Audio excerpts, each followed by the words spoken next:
How's it going? Welcome to my video. Alright guys, just want to give you guys a, a, a fix on an issue that I had a couple days ago on my car. Alright, so basically it's like this. Um I used the car pretty much all day. There was no issues with it. Haven't had any issues with the car for a long while. For a long while means maybe like 6-7 months. Didn't do anything with it. It was running fine.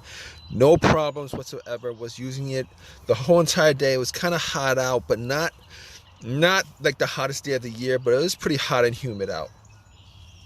So basically I used the car the whole entire day.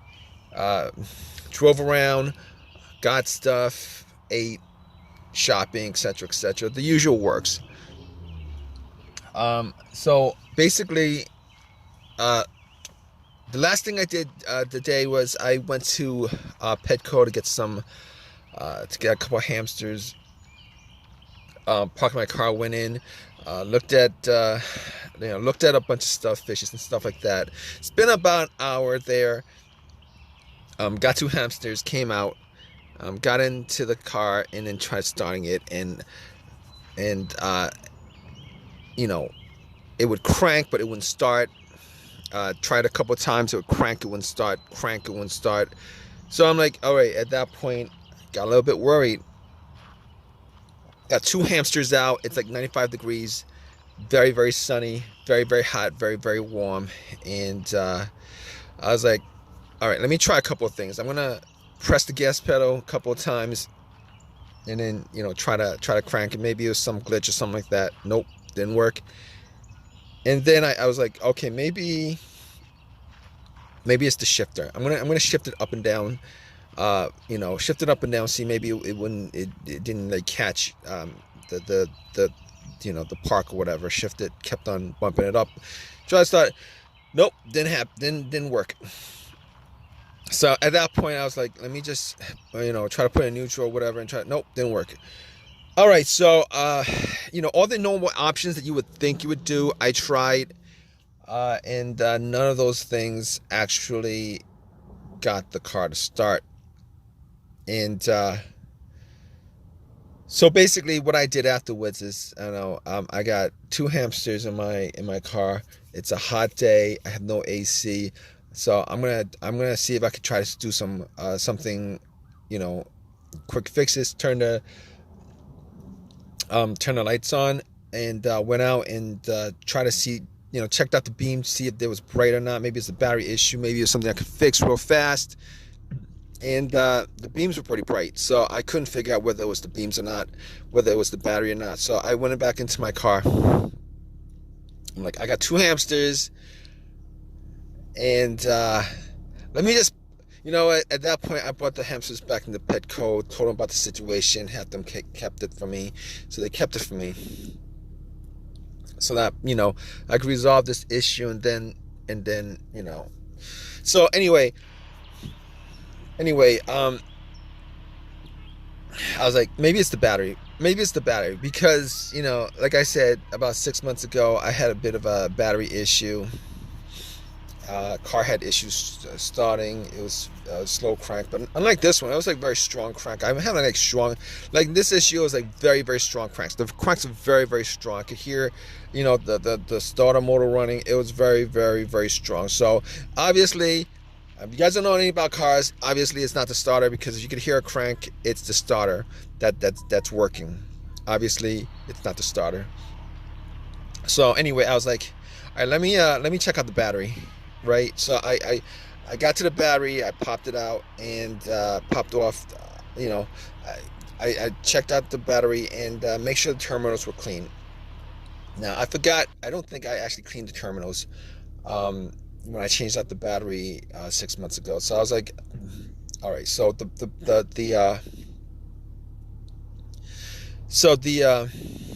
battery was, there was some corrosion on the battery. So I got a bunch of paper towels, and then I got Coke that I got from McDonald's that I didn't drink all the way. And I poured the Coke, a little bit of the Coke on the terminals, just to have it fizz. and I took some paper towels and I cleaned off the terminals. And then I put it back on. Now, they weren't like super tight to begin with, but they were tight enough that I could wiggle it off. So if it were tight enough that I could wiggle it off means that, you know, it was on there pretty good. Anyway, I cleaned it off pretty good, and try to start it again. It would crank, and then crank.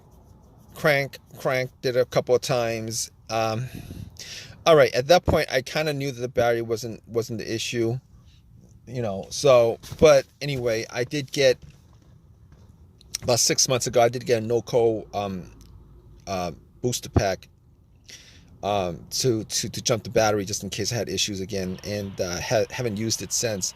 It was charged up to 100%. Took it out, and it was like at 75%. 75%. So anyway, regardless, I popped it on, and then I tried to start the car, and what do you know? What do you know, guys? Take a guess what happened. Nope, it didn't start. It didn't start. Same thing, same situation. It would crank. So it helped me resolve. An issue. Just as far as diagnosing, you know, I knew it wasn't a battery. So I knew it wasn't a battery. It wasn't the starter. Obviously, you know, I'm like checking stuff off as I go along the way. And like, if you guys are in this situation, you guys just check stuff off. You know, you can figure this out on your own. You can just check stuff off, which I'm doing. I'm checking stuff off.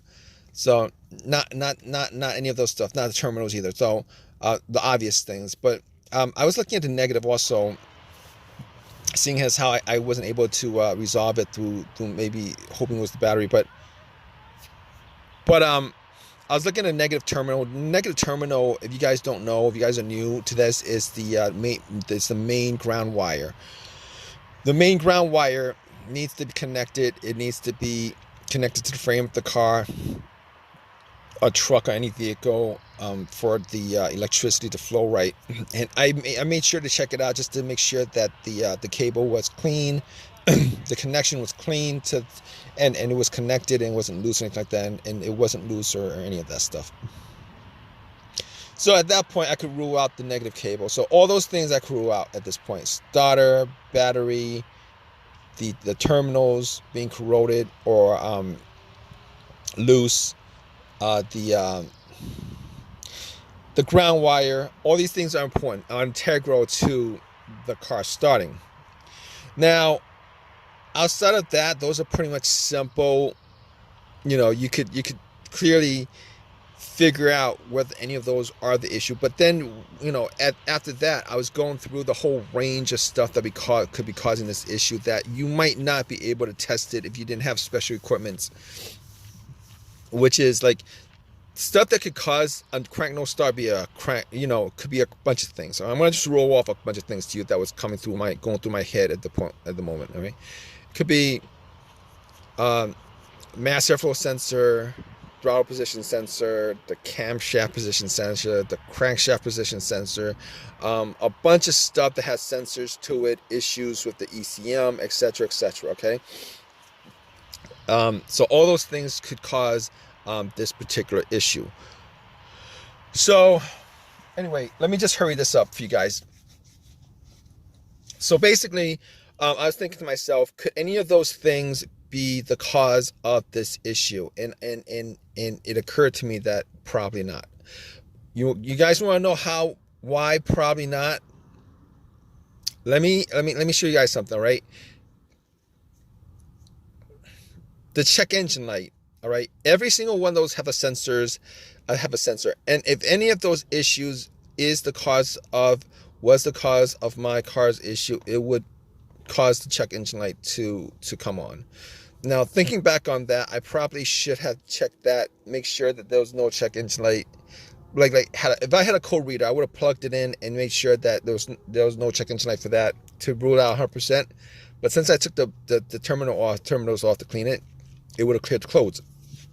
But I know that there was no check engine light when I left the car like an hour or so ago. No check engine light. I haven't had check engine light on this car forever. So at that point, 99% I could rule out everything that I just listed.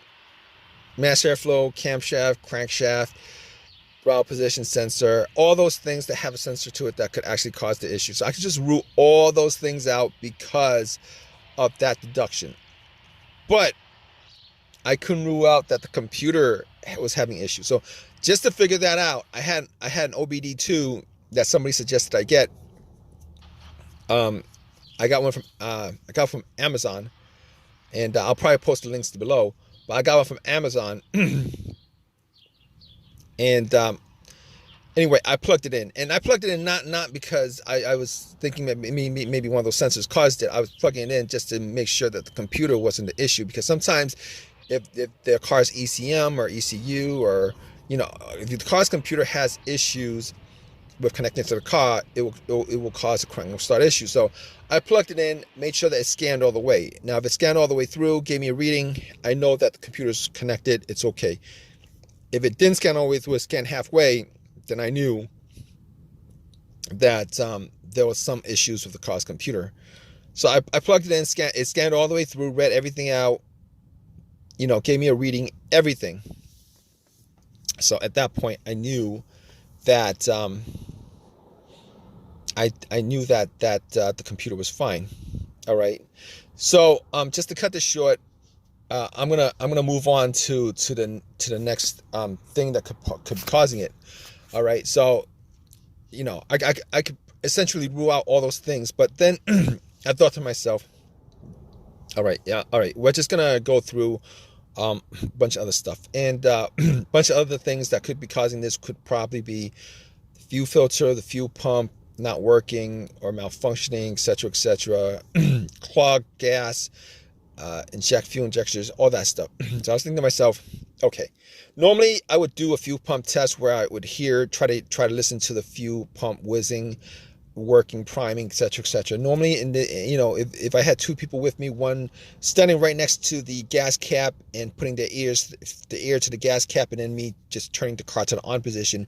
Normally, you turn it to the on position, you could hear, if you were close enough to the fuel pump, you could hear the fuel pump priming, which is like a motorized whizzing sound where it just, a little fuel pump just priming the lines. Priming the lines, the fuel to the engine.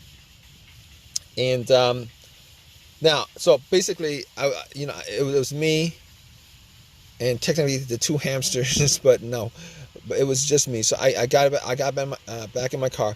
I turned off everything, the blow motor, the radio, and all that stuff. It's very hot. It was very, very hot that day. Very, very, very hot. Very, very, very hot. Anyway, got back in my car, rolled up all the windows, and then I turned it on position a couple of times. Sat in my car, and in the heat, tried to listen to the sound, see if I could hear anything, like see if I could hear a whizzing sound, like zzz, zzz, or zzz, like a kind of buzzing sound. All right, so try to hear some kind of buzzing sound, zzz, something like that. Right? It's a low buzzing sound from the motor. See if I could hear it. And guess what, guys? Guess what? Unfortunately, I couldn't pick up anything. Fortunately, I could not pick up anything. So that was a bummer. That was a bummer for me. I couldn't pick up anything. So I was like, okay. All right. So since we couldn't figure anything out through that, we are going to go to and check out the fuses and the relays. All right. So just to hurry this up along, guys. Fuses and relays. So I'm checking out the fuses and relays. I'm checking out the fuses. All right, got to the fuses, checked out the fuses, and I had a little flashlight just to, check out the fuses, made sure that there was no browning on top, like none of the fuses were blown or burnt or whatever. And I was looking at the fuses, try to see if I could smell any kind of burnt smell, and I could not smell anything that was burnt. Wasn't able to smell any kind of burnt smell. Looked at all the fuses. They looked all right to me. All right. Didn't see a problem with any of the fuses. They looked all right to me. So I was thinking to myself, all right. Did not have a fuse tester with me. Was not able to I was able to see. I mean, I was very, very sure, 90% sure that there was no issues with the fuses because they didn't look like they were burnt to me, through eyesight. So anyway, I moved to the relays and looked at the relays, looked at all the relays. Well, I didn't look at the relays, but I focused specifically on the fuel pump relay. I was like, there's a chance it could be the fuel pump relay that went bad. And now normally you would be able to test that out if you had some kind of, actually you could do that with a starter, but you couldn't really do that with a fuel pump relay because you still have to listen to the fuel pump. The only way to check out if the fuel pump was working is if you listen to it, or you could use starter fluid. I didn't have starter fluid, so basically, let me just cut this short, guys. Let me just cut this short.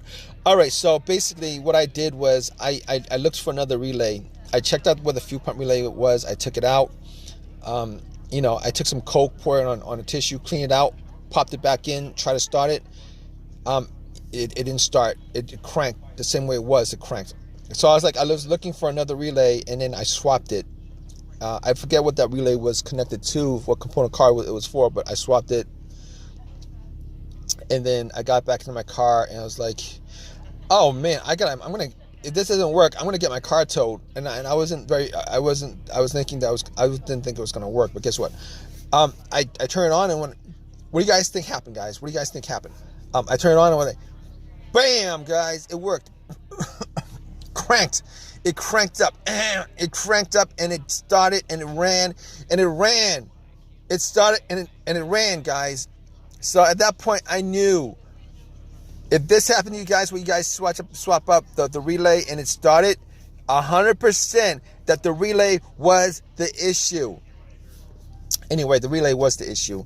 So I drove my car, got the two hamsters back, turned the AC on. Hot day, sweating like crazy. My t-shirt was drenched in sweat, muggy, and happy ending, guys. It was a very, very, it was a great ending because I went to AutoZone,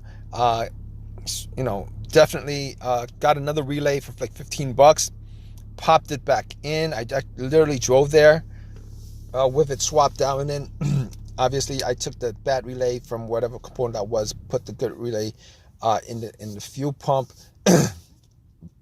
and swapped that other relay out, and has been working ever since. It's been working ever since. So I hope this story wasn't too long. Just to cut it short for you guys. Again, I'm sure you guys want to get back to diagnosing your car after watching this video, and hopefully this has helped you guys out as far as figuring what the issue is with your vehicle. But in any case, there's a comment section. Please leave a comment in the comment section. Please give me a thumbs up. Please subscribe. All that good stuff, guys. I hope you guys have a fix as easy as the one that I had on mine, guys. All right, take care.